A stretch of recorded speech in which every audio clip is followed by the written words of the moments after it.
Wait a second, Josh. Events at a competition shouldn't be workouts in a normal day. Like, we're not testing like normal Yeah. So on that fitness note, stuff. so our topic for today, we're going to talk about competitions. I do want to get into that because that's a really good point.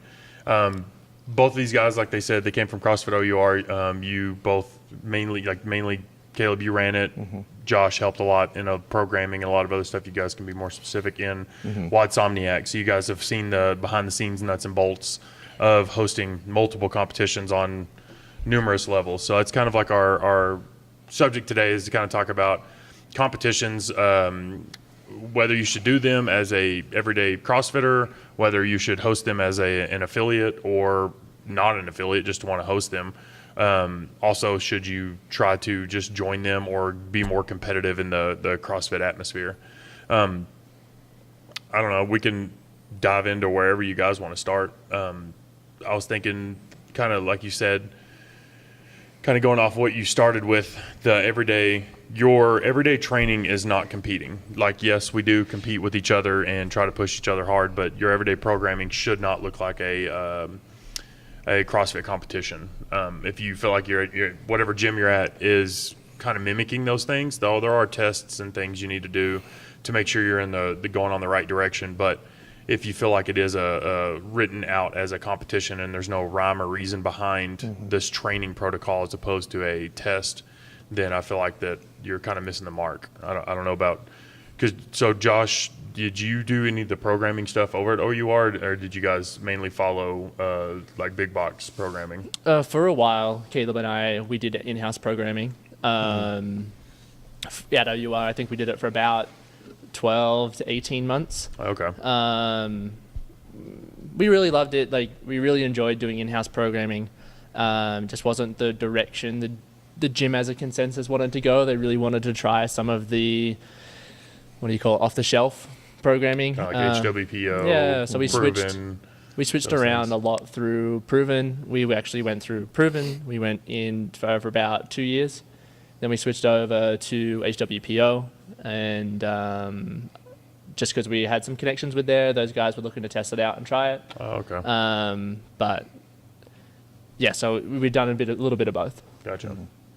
Yeah, I mean you're right. Like, daily gym programming, whether you're following a program or whether you're writing it in-house, is for general fitness and getting more fit. Where, like, if the question is, like, what is it? If you've never done a competition before and you're wanting to get into it the first time, the biggest difference, I'd say, between events at an event. So like workouts at a CrossFit competition and what you see day to day, the good ones are set up so it's an event. Like, the workouts are set up as it's an event, right?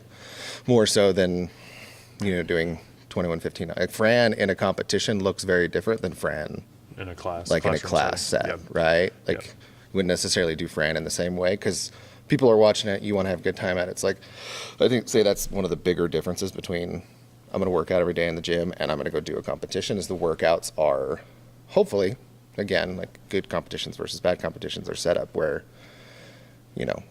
there's progression to it, or there's things that Right. kind of make you feel cool and fun.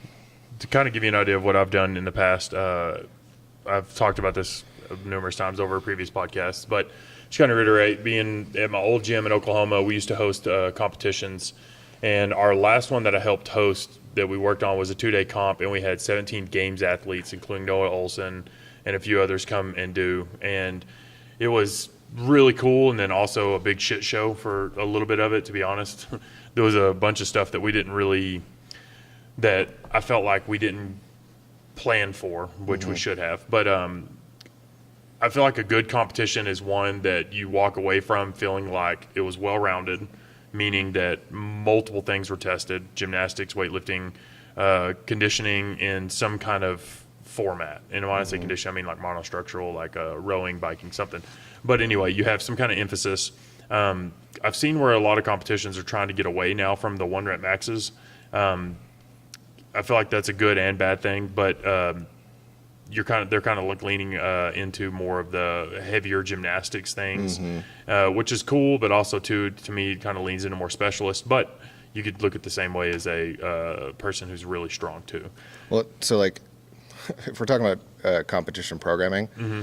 you should really have two people Yes. Agreed. programming it, Agreed. and having someone like me who really loves the one rep max, and Josh who doesn't love the one rep max, being the two sides of the competition programming.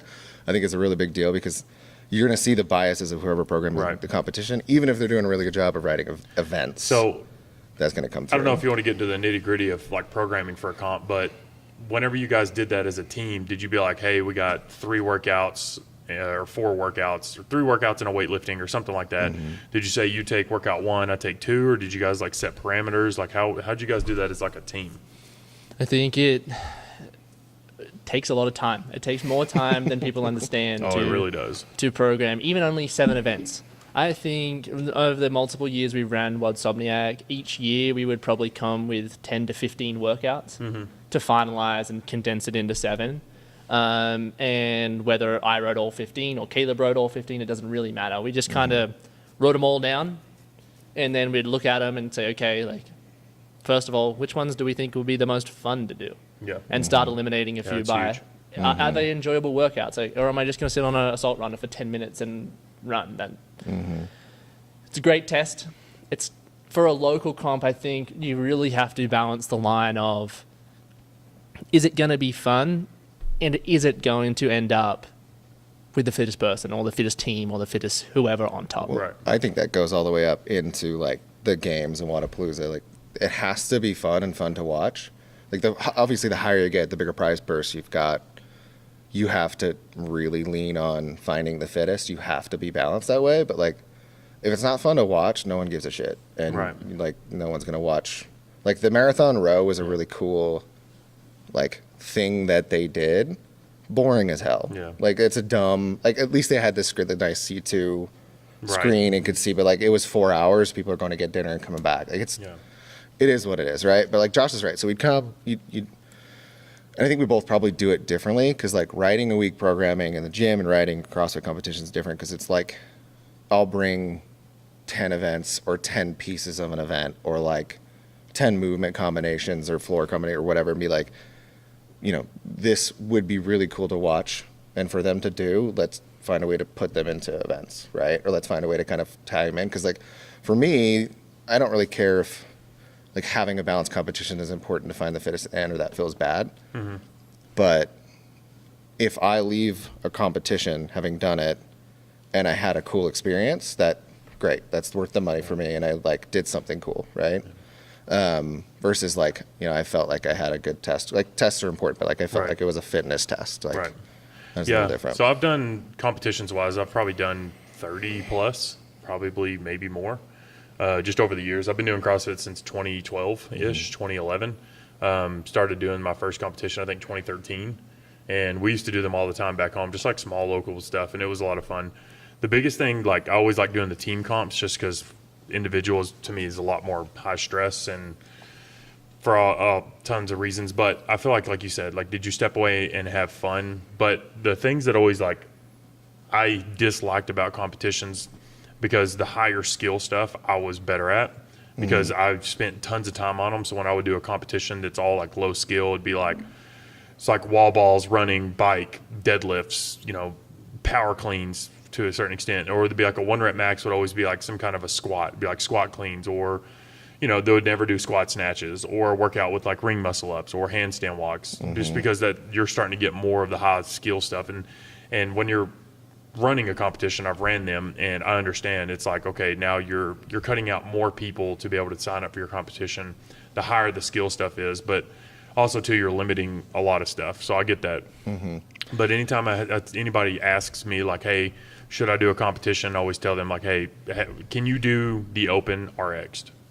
If it comes out in the open, can you do that? Meaning ring muscle ups, bar muscle ups, those kinds of things. And if the answer is no, you need to look at the set of standards that they've released for this competition. If the answer is yes, then again, look at the standards and kind of see what area. So when you guys wrote your competitions, like I've done one of the competitions before. Me and Adrian, we did a team of 2, and it was fun. I had a good time. There were a few things about it that I stepped away, like, man, that'd have been cool to know, like scoring stuff on one of the workouts. But it seemed like maybe I just missed that briefing or something because other people knew. But just little just little things like that. But I mean, like I said, I've hosted comps and we step away like, oh, missed that mark, or we should have done that better, or oh, I didn't see that coming. And I know you guys have had a lot of those where it's like I didn't think that someone would do that kind of a thing. Yeah, those are the worst. But whenever I know we're kind of getting into the weeds of programming and stuff. Are you guys thinking about those things whenever you're writing your program? Like, let's do low skill, high skill. Obviously, you want to do short, medium, long. But like when you're writing these things, because like you said, you like to do 1 reps. Josh doesn't. I know that's not what you're saying. Like you lean into for the vast majority, but like heavier workouts, those kinds of things. I know I'm kind of like throwing a ton in the air with this question, but like, I mean, I'm gonna let Josh answer this one because this is definitely Josh's world on balanced competitions and what needs to be there. And it's been really apparent to us over running One Subniac for 7 years. It's actually been really good to be able to see people come back each year, and our RX division has gotten harder each year, and we eventually moved it into what all local comps are calling elite. Right. So I think the biggest thing is when it's your first year of hosting a comp, find where you want to target as your hardest audience. Like if you want your hardest, like your most prepared person to be able to do a set of 15 to 20 ring muscle ups, can snatch 265, like kind of that's where you start to think about how the workouts play out. Test workouts, test time caps. There's a lot of controversy about should we have the top 25% be finishing workouts? Should we have everyone finishing workouts over local comps? Right. It's really just deciding on trying to capture the people that you want to capture and make your RX division that. And if you want to have an intermediate division to kind of catch everyone else, you can do that too. Kind of bring back the skills a little bit. Ring muscle ups can turn into bar muscle ups. Like heavier snatches can turn into lighter snatches, so on, so on, so on. It's kind of like class, like scaling. You just basically scale the movements down. But trying to keep the workout stimulus the same for those intermediate divisions can get really difficult. Hard, very hard. The farther you scale it, the harder it is to, I would say, keep that sim. I've been to, again, not naming any names, but the scaled division turned into like a lower body blast because like pull-ups turned into jumping pull-ups, which like if you're going to do 100 pull-ups in an event, you've got 100 upper body pulls. Now you're doing 100 jumps. Right. That's a completely different It's workout. kind of like that. I don't know if you guys remember this. It might have been before you, but it was an open workout one year that started with muscle ups. I believe it had a ton of double unders and wall balls. And the double under scaled it was like the first year they did a scaled division, I believe, in the open, and it was singles. I think it was like 100 double unders, but scaled was 100 single unders. And there were people that were like, I got 4 rounds of that workout, and then like the top elite people got like 2.5. Right. You know what I mean? RX. Right. And then where they got like 4+ rounds. So like I did like 270 wall balls because the single unders would fly by so fast. So like kind of given that idea like of what you're saying is like making sure that things are balanced correctly, because if not, then you're definitely going to kill some people and not in the way you intend. I mean, Josh was saying you pick your audience, you pick the people that you want to have at your event, and like it's kind of gone. When you do something like that, are you expecting kind of high level people in the area to sign up, or are you guys maybe thinking that people from out of town, out of state are going to come in? Well, I think we've always just kind of opened it to the masses. It just opened it, and people who come are going to come. I don't think me particularly have never, we want to program this so the best in the closest states come, but it's turned into, I know for me, like that open workout starts with 30 ring muscle ups. Like how many people got their first ring muscle up? 7 ring muscle ups, but yeah. Right. How many people got their first ring muscle up because they actually sat there for 15 minutes trying? Yeah, you're correct. Yeah. And a lot of people got them. And granted, like, is that safe? It's an entirely different question. But like, I think a lot of competitions, a lot of people who go into writing competitions are afraid that people won't sign up if it's too hard. And they're setting people up. They're not giving people opportunities to have cool moments. And there's so many ways to break. If your workout starts with 30 ring muscle ups, you don't have to do them unbroken. There's so many ways. Handstand walking was a big one for us in Wadsomniac. We had early on, we had a lot of people not wanting to sign up because we had a 25-foot unbroken section. So Right. it was like, and we changed. I think we reduced it down to 10 feet at a time or something Yeah. like that. Well, so in the year you did it, right? Funny enough. So in 2019, Yeah, I think it was 19. 2019. No, that was 2021. I would say I was after COVID, so it was Yeah, like it was after 21 COVID, or it was 21. 22. So in 21, we had handstand walks, and the RX teams did, an unbroken section. The intermediate or scale did wheelbarrow walks. You could choose wheelbarrow walks, or you could choose Handstand. kind of like a broken, like faux handstand walk, right? Donkey kicks. Donkey kicks, basically. But the next year, we took that I away. was like, what are you talking about? Yeah. I see what you Yeah, mean. yeah. But the Just next walk year, with your we, hands as your feet are flailing Uh-huh. and you hit the ground. Yeah. we did that because there were a lot of people like, well, I can't do handstand walks. I think all of one or two teams ended up not just doing the handstand walks. Because we made the wheelbarrow significantly longer. Right. Gotcha. Next year, we didn't even give the option to do wheelbarrows, and like no one really complained about it. The only complaint was there was one person, and to her credit, she just had wrist surgery, Okay. and she hadn't been working on handstand walks because of that. So and she was in the RX division. Like, it makes complete sense to why Right. So she's did an you anomaly. But did you guys release? So I just had a thought. I had a member ask me one time about a competition. She's like, "We can do literally everything RX except this one thing." do the competition. Right. So should they sign up for the RX division or sign up for the scale division? As long as the it's one safe. thing was the weight on the bar was way too heavy. I even say it was way too heavy for like an RX Mm-hmm. local small gym competition. It was like, I don't know, it was like 185 cleans for the girls, something like that. And I'm like, Jesus. Yeah. who are you programming for? Like, what are we doing? And they're like, I guess we're doing scaled. So like they just like destroyed the scale division because Yeah. like they literally couldn't advance anymore. It was like a clean ladder. And the first clean started at like 165 and then went 185 for the girls. It was like when we had Presley test our You're right. women's weights. Which you don't want that. Crush everybody. Right. Yeah. It's like, hey, you don't want that because she's a freaking Yeah. superhero. I think that opens another can of worms. Oh, yeah. 'Cause About local comps. Right. Yeah. You have your anomalies that come in and just smash everybody. Yeah.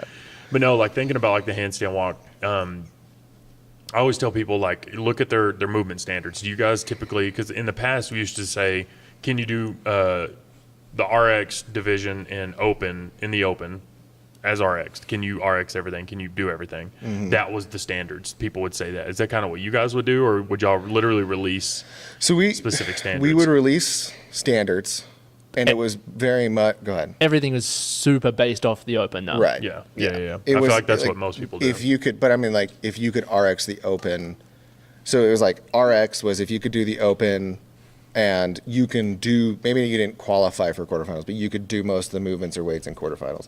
And our elite was like you competed in quarterfinals and were almost semifinals. So kind of Gotcha. like we would gauge a range. But to me, as long as it's safe, as long as you're not like, doing I'm going to crush myself doing these deadlifts and it's like I'm going to hurt myself trying to compete in that. But like weight maybe is a little bit different. But if it's like, I'm not very good at handstand walks, do RX. Like go do RX. Like stop going to divisions because you want to you want to 2022, we had Like- a workout that was a partner workout. It was 7 minutes. One person's doing burpee box jump overs, Oh, I know. and the other person's doing a handstand walk. And Oh, it no. was a forced 25-foot Yep. unbroken handstand walk for the elite division. it was just RX then. We didn't have an Oh, it elite was just yet, but RX. it was like Yeah. RX. It was a girl from our gym. Yep. And we had two teams. Felt real bad for her. We had two teams Didn't know it was from your send gym. two girls just 7 minutes of burpees, and they couldn't switch out. Yep. And like all credit to them for doing it. I think you have your perennial There we go. intermediate athletes Yeah. in competitions that can do 99% of RX, but they feel like they're not going to podium, or they Right. feel like they're going to get stuck somewhere in a workout, and they just fall back to doing intermediate, and it feels good to win. So you don't need to win all the time. Right. It's really No. good to challenge yourself. So it is hard to write for stuff like that because I write our gym's programming, and when I think of stuff, I think of one of our members, Adrian. He's been on the podcast many times. He's very fit and very capable. I think about him to the top down to our, as they call themselves, our grandmasters that come to our 8:30 class that are 60 years and up. So I think about those different levels of capability. So whenever you're writing for competitions, I get it. Like to me, it's even more like obviously more strict because it's like you're here to compete to win something. So it's either you can or cannot do it. So the reason why I kind of like go down that rabbit hole of talking is I always hated to see, can you do the open RX? Yes or no? That's how you know if you should sign up for the RX division or whatever. Because I feel like there's the 2014 workout they repeated last year that was 60 cal row, 50 toes to bar, 40 wall balls, 30 cleans, 20 ring muscle ups, right? So that one, so many people, I know you guys have hosted class where you had this workout come up and people are like, I can't do ring muscle ups. Should I scale everything else? And I'm like, can you get there? You know? Yeah, well, that's where class is different from a competition. No, I know that, but that's what I'm saying is like, so if someone who they can do everything RX, but let's say that their fitness isn't enough to get to the ring muscle ups, or they get to the ring muscle ups and they're like, I can do one, but I'm so fatigued I can't do the one and I have a minute. So it's kind of like, yeah, they can do the open, and then they sign up for your comp, and then you release workouts, and it's like, all right, first is 5 ring muscle ups, it's 3 rounds, 5 ring muscle ups, you know what I mean? Something like that, to where it's like, shit, I could do the open RX, but technically I didn't quite make it there. You know what I mean? So it's kind of like that's where your gray area is. Like the one workout that had like heavy deadlifts and handstand push-ups, it was like Diane and then heavy Diane with the handstand walk. Workout. A lot of people are like, dude, I workout. can't even do a handstand walk. I'm like, can you get there? And they couldn't, but they did the workout RX. You know what I mean? Yeah. Like, yeah, I've RX'd the open the last 5 years. And it's like, yes, but also no. You know what I mean? Have that the whole Really? time out there. I don't know either. why. Like it was halfway through yours. No, too soon. It's gonna cut off. All right, welcome back. Yeah, so we basically left off with a good hot topic that you guys really felt like you just really wanted to get in I have a on. lot of strong opinions about. Yeah, it's Do you basically. want to go first, Josh? So I No, can you go gauge first. my reaction. All right. So the point was people doing like a lower division effectively, and it was coming from like class, where if you're going to repeat something in class, like a cross or a open workout in class, because like, oh, I can do everything else RX, but the thing at the end or the thing back here I can't do, right? That's super dumb. Don't do that. Like if you're going to competitions to compete in a competition and you're not at the highest level, you're going to competitions to have a good time. Like that to me is the point of it. If you're going to stick in intermediate the entire time and you can do everything intermediate easily and it's like one weight, or you don't like weights and it's a little heavy in RX, I would really question why you're choosing to do competitions. And again, like this is person to person. So if like the fun that they have is going to competitions and they just don't want to challenge themselves. Yeah, I great. think, Like, I don't know. Josh, I'll let you kind of say what you think, and then, yeah. Yeah, and I agree with Caleb to some part, but if there's one piece holding you back from entering into a whole division, I think you have a much bigger deficiency, like just mentally, than you actually do physically. If it's only one piece, it's one piece of one workout. You will be fit enough to finish the other workouts. You will be good enough to make everything catch up. It's all relative. Right.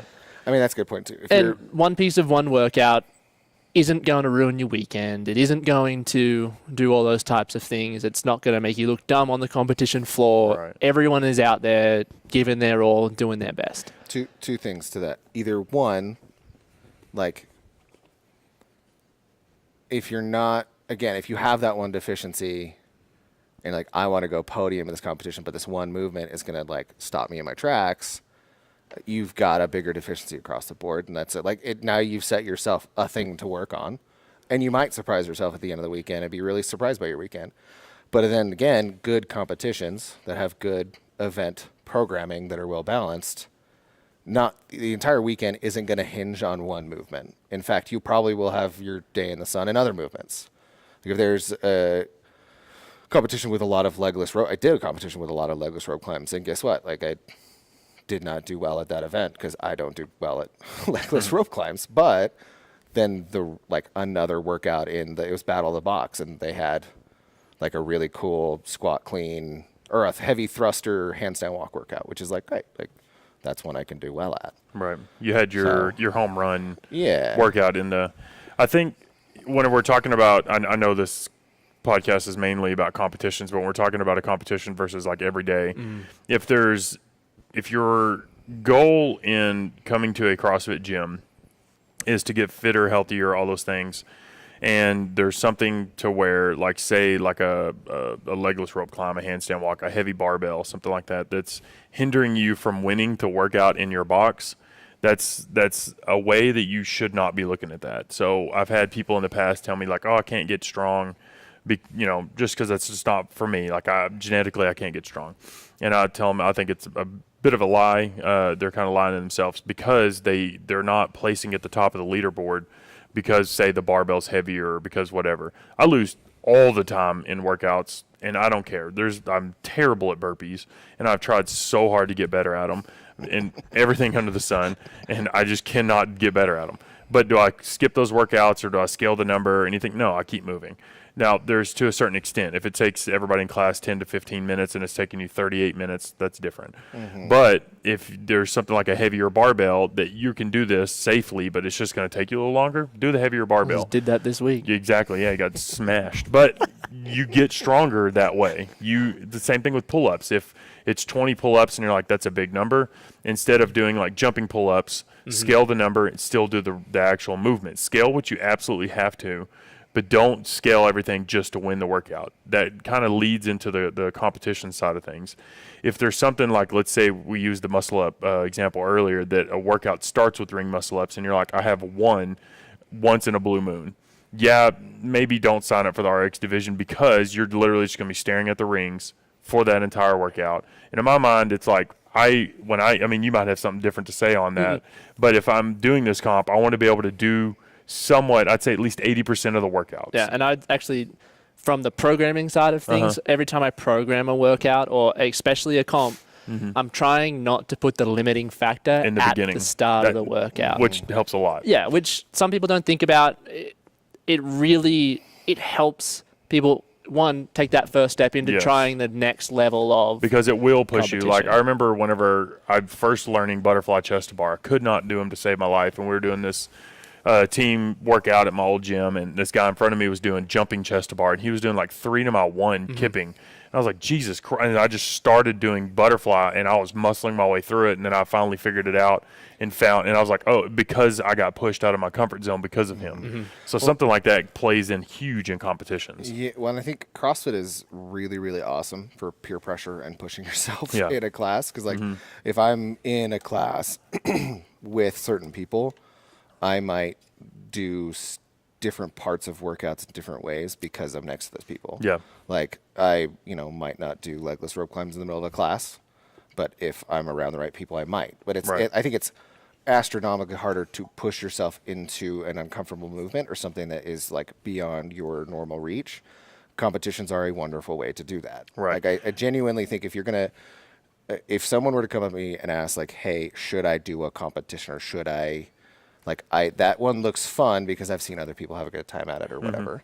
Like, should I start competing? Should I get into this? I think the question is more like, one, obviously, do you have enough of a background to be able to do it safely and actually have fun at it? But number two, like, if there's parts of it that scares you and you're unworried about it, all of a sudden you have to start doing that stuff. Yes, and that I'm glad you brought that up. Is like the why. Why? Yeah. If you have those thoughts of like, should I do a competition? Yes or no? I think that you hit that nail on the head pretty well. Of like, okay, now you're going to be pushed out of your comfort zone. I can do handstand walks from time to time, but I kind of fall a lot. But I have this competition coming up, so I need to start practicing them every day. I can do double unders, but I just can't do more than 5 at a time. Okay, I need to start practicing every day. I agree with that. It really, like, anytime anybody asks, I'm like, do it. Do it. If it's like you said, if it's something safety is out of the, like, is not a question, and you can do, say, 80 to 90% of the movements, and there's those like 1 or 2 that you just really need to focus on, do it. Because, one, it's easy to be a big fish in a little pond and have a big head about everything, and every day you leave because you're like, oh, I'm always on top. And this can help push you out of that comfort zone, because the goal at the end of the day for doing CrossFit is to be healthy. And if we can keep pushing that health meter further and further, not to say that everybody that does competitions are healthy, because the majority of the people in the high levels are broken. But if you can keep pushing yourself to be better at all those things, to where It's like most people's goals, because I write in our gym RX Master Scaled. Most people's like, I want to be able to do everything that says scaled. And once I get that down, I want to be able to do everything that says masters. And once I get that down, and this will kind of push you into those different areas to where you're more capable and more well-rounded. So if you guys are ever thinking about that, I think that Caleb hit that real good. Like, it will push you out of your comfort zone and make you do something that you normally wouldn't do, just because it's like, well, I'm just really slow at it, or I'm just not as competent in it. If you let it, and you can bury your ego, Yeah. to let yourself do. Because again, like, it goes back to what we're talking about with people that are, they've been doing the scaled portion of a competition since I've known them 7 years ago. Like, they're still doing scaled, and again, like, everyone has their own personal goals. But if you let it be uncomfortable, and you let yourself, like, hey, I'm gonna take dead fucking last in that workout, Right. and that's okay with you, but you're going to work at that movement, and Right. now that movement isn't as scary. Great. Like, now we've done the thing. And it could just be like, I have a problem working out not at open gym because I need to do the workout when I'm good and ready, and 3, 2, 1 go is going to come regardless, and that's scary. It could honestly just be that. Like, I think that's a big deal for people as well. But Yeah, I think that's really a really good point. So if you guys are ever thinking about doing comps, I think that's good. So, like, hosting comps as an affiliate, what was your main reasoning behind hosting competitions? Like, why did you guys get into doing that? It's fun. Really? It was just Yeah. because I just want to host comps? Yeah. It's actually really fun for your affiliate done right. It's a great way to spread your affiliate name. It's a good way just to get known in the community. I think you can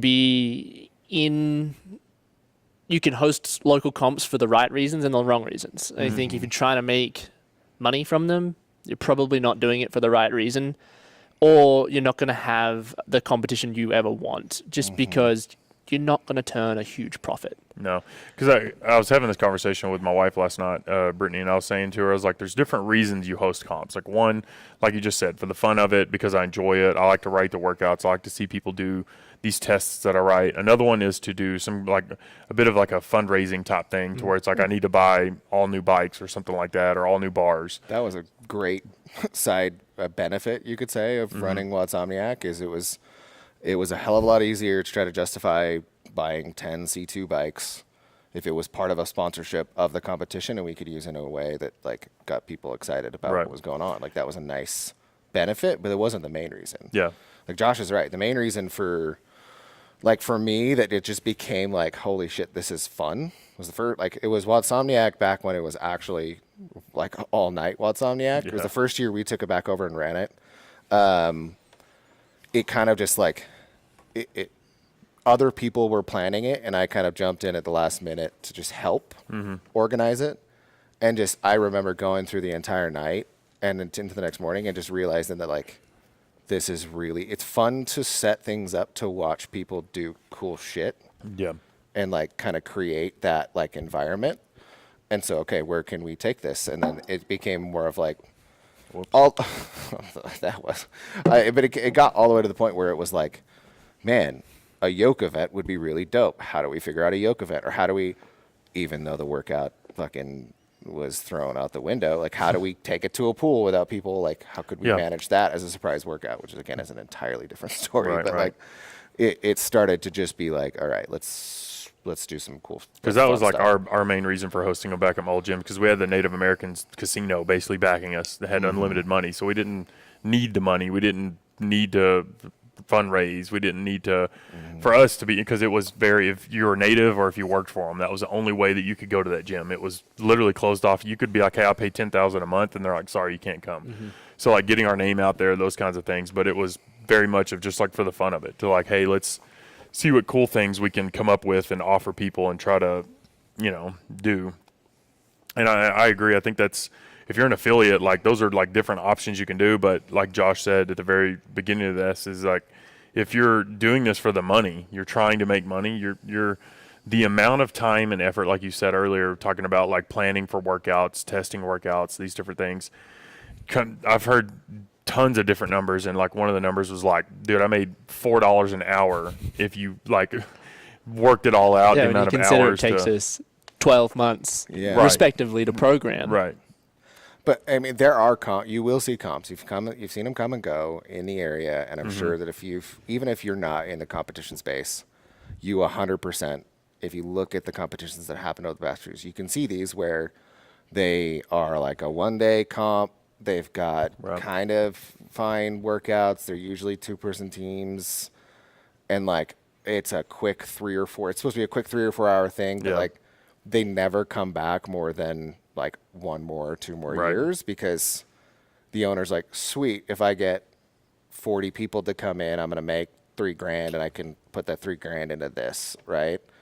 Instead of I'm looking to, and you know, there might be different reasons why, but like the ones that are in it just to make the quick $10,000 to walk away, like no one really wants to go back to those. Because you can normally tell by the amount of like, it's just like anything. Like when you go into a gym where the owners or the coaches or whoever like really, really care and extremely passionate, you feel every bit of that. And when you walk into a gym where like there's a person that bought this space because they wanted to make money and they have someone running it, you can feel that. You know what I mean? Like there's tons of that like that happen where it's like people just buy up gyms and it's like, oh, I can tell you're just trying to make this a cookie cutter thing. And whenever you have an event like that feels that way, it's very much like I've done plenty of those to where it's like, oh, that was fun.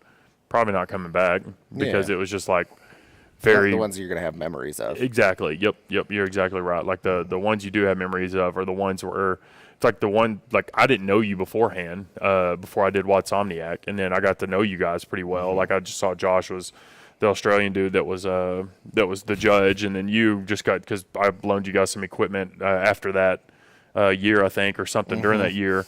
But it was just to help out. But also, like, I got to know you, and I felt like every person on the floor was like, "Oh yeah, it's Caleb. He's over there. He runs it." You know what I mean? Which there's still people that, and it's my absolute favorite thing that'll happen. I'm sure it's happened to Josh too, but no. You don't talk to many people. hate people. I love when people are like come up and like, I did Watsomniac this year. I had a great time at it. I'm like, one, sorry that I don't recognize you because weekends are usually a blur to me, and I need to sleep for a week afterwards. But like, I love the fact, again, it's fun to have something that you are making a memory for someone. Hopefully a good memory. Yeah. Like, we used to do in-house competitions a lot back at the pre-COVID at our old location.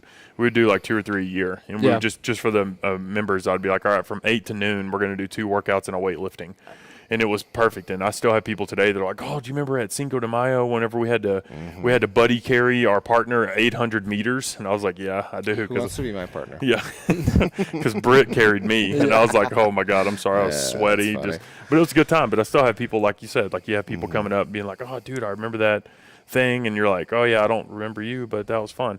But it makes for good memories, and if there's a way, I think that's what makes CrossFit a lot more fun than any other style of fitness, is because one, we get to do that kind of stuff. We get to step out and go do competitions or go do things that are memorable, as opposed to like, I spent 4 years in the gym doing bodybuilding and love the grind. Put in my headphones and go put your head down. No, it sucks.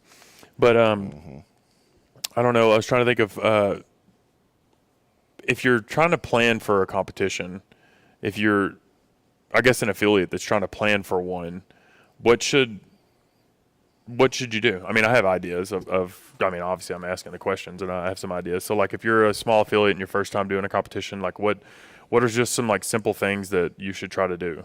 Not that we have like tons of affiliates that listen to our The first thing is like podcast, give yourself a realistic turnaround time. Like it does take a lot of time. There's a lot of things that you have to think about.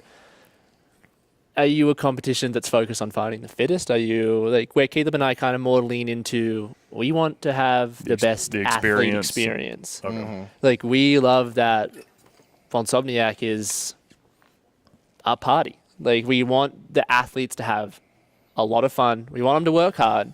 But at the end of the day, the most important thing to me is that they leave going, oh, we want to come back next year. So the things that make that happen are your workouts and your timing. Yeah.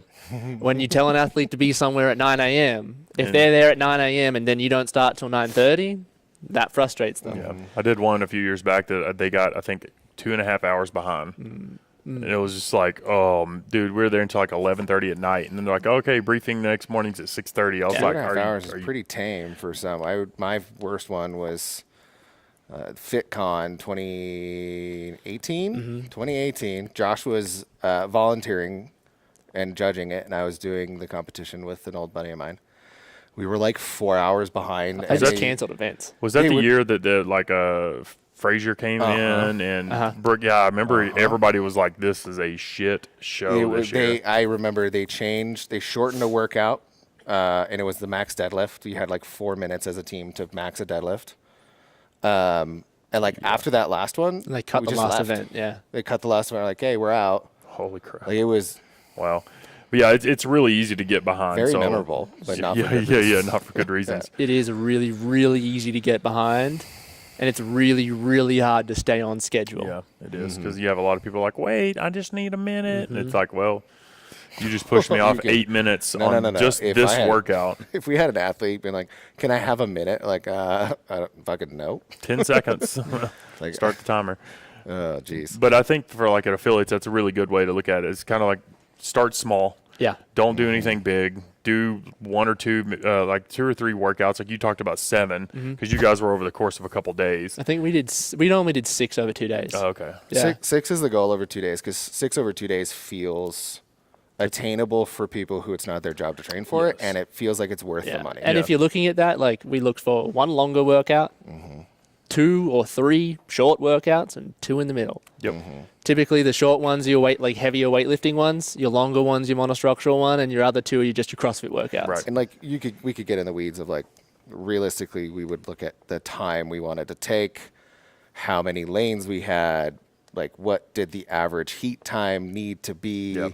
and then what is the workout? How do we adjust? Like Right. we've gone through a couple different iterations of making sure we're not setting ourselves up for failure at the end, but like have a goal, but realize that you are not the CrossFit Games. Right. I think 'Cause I it's- think that's where a lot of people run into is Yes. one, like looking for a competition to do, and you look at these ones that are like 2 days, 8 events, and it's like all these different. It's like this Has is a their hidden first year. element, Yeah. an unknown workout. Yes, and and it's stop, just stop. Yes. Starting out, make it simple. One day, you have 3 events. That's it. And then if you feel like every year it's growing, awesome. Then go from there, because I do feel like a lot of people kind of they see stuff like the Watsomniac where you guys had the bleachers and those kinds of things. And they're like, man, this is what I have to do. It's like when people walk into our gym and they're like, oh, this is a normal CrossFit gym. I'm like, not at all. Like we have so much stuff, and I've just accumulated over the years. Yeah. It's like don't look at this thinking that this is the baseline. There's way simpler things to do. It If took you us look- 6 years to get bleachers. Yeah. Oh, Yeah, really? Yeah. Yeah. Okay. But I mean, if you look at year 1, we ran it. It was just like, here's our space. We'll kind of fit people in.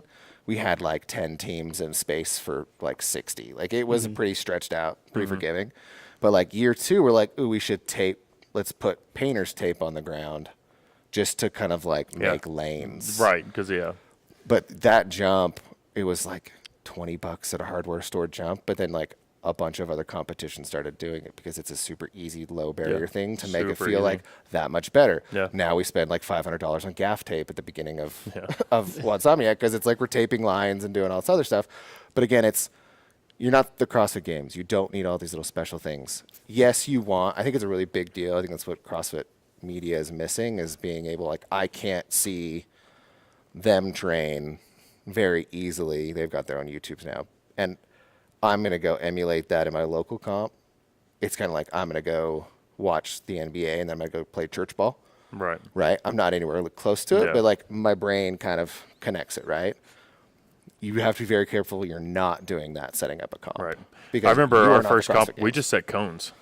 Cones, great. We just put cones and like, you guys stay near that. Right. And then from there, we ended up doing the same thing. The very last one I was talking about, we had full lanes, gaff tape, and Yeah. I had these 2 like 20 by 20 foot screens on each side. We're in like this giant amphitheater that like I projected like the workouts up on and different stuff, and it was a huge thing. But yeah, going from the very first one to that one. So I think, and if you're looking to sign up for a competition, like what do you think will be things to kind of look for in a competition? You're like, oh, I've never done one. I've heard my friends talk about different ones. Like what are, like people make posts and stuff, typically I look through the previous years. I'm like, is this a reoccurring competition? Is this their first competition? Like, what do you guys think is like something to look for as an athlete? Like, okay, I want to go try to start doing competitions. Yeah, I think the first thing is like, what do you want to get out of the competition? I would look at if they've already announced their workouts or not. I'd be like, hey, like, do I think the workouts are fun? Do I think I'll like them?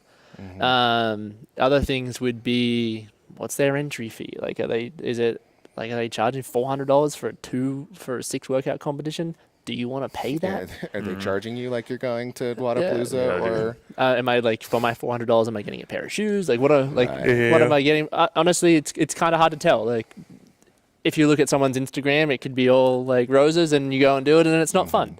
So just pick one. That's a good time frame out that gives you a little bit of time to prepare for it. Do that one. If you like it, do another one. If you didn't like it, being make sure you've got the movements and you set your goals. See, if someone were to say, Caleb, I want to do a CrossFit competition, what do I look for? What am I going for? Like, find one that either a bunch of other people from your gym are going to, or you can peer pressure other people because if you get a group of people going to a competition together, it is a hell of a lot more fun. And like, I think doing the scary things that might push you to the next division, or you're actually going to be able to take away a money. I think if you go into a CrossFit competition without the intention of being able to walk away with something, you kind of you're going to have a good couple workouts on a weekend and maybe have a good memory, but like, start with a partner one and do it with someone fitter than you. Yeah, great. Yeah. Do a solo. My first CrossFit competition was actually FitCon, one of the first years they did it, but it was like looking at it going, I could do intermediate, but I can do everything in RX. I can't do the double unders. I'll work on double under, and I still did single double unders.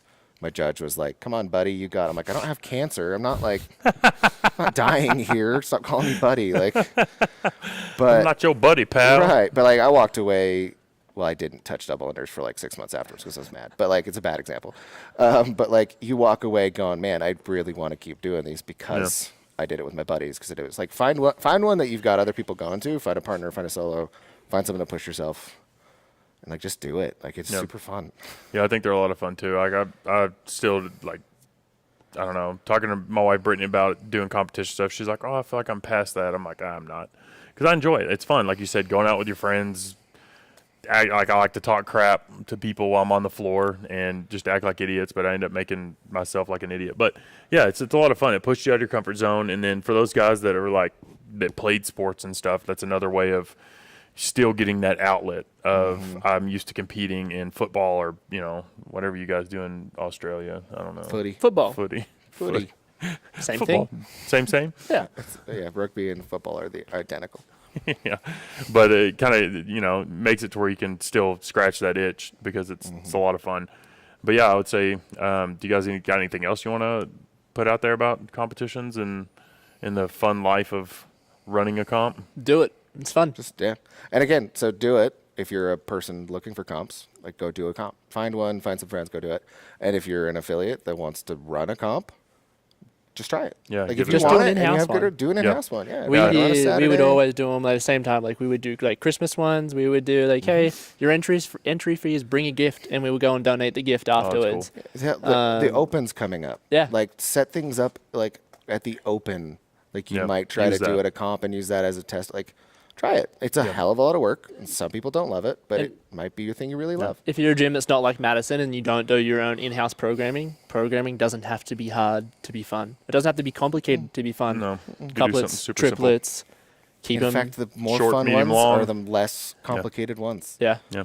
Like, yeah, I know that these guys have basically got me talked into doing one. And if you wanted to do one. Listen, and if you you've known me talked for yourself years, you can into even it. talk to Tommy. I was like, I will never do one ever again because I got burned out so bad. What happened? I remember you saying that, and then I showed up at the gym, and then the said, first "Do you wanna do a conversation comp?" was like, I would be open to it, and the next conversation was like, are we First gonna do conversation it? was Then the I'd be third open one. to letting you host one here. Then And it was like, we turned should do into, this one. We should do and then one. it was, hey, I've got this idea. Like, Yeah, I look. just came to class and did nothing. Oh, okay. Yeah, you're right. Yeah, no, bad experience at my last ones that we hosted. It was a lot of work felt like nothing. And then me and my old boss, we used to butt heads pretty hard, and it just we weren't cohesive, and it just made a not fun time. That's the other thing. Find a good group of Yes. your members will do so much for you guys. Well, like we in did. a competition. We used a lot of them. Yeah, 100%. And even your members now, like lean on the Yeah, people you for can lean on. judges and just But- volunteers to come help move You stuff. you don't need the CrossFit Games head medical staff at your fucking local comp. No. You don't need it. No, It's not important. no, it's not. But no, I think that was pretty good. So So you'll be seeing us again. We'll be having more conversations. All right. Talk to you guys next time. Later.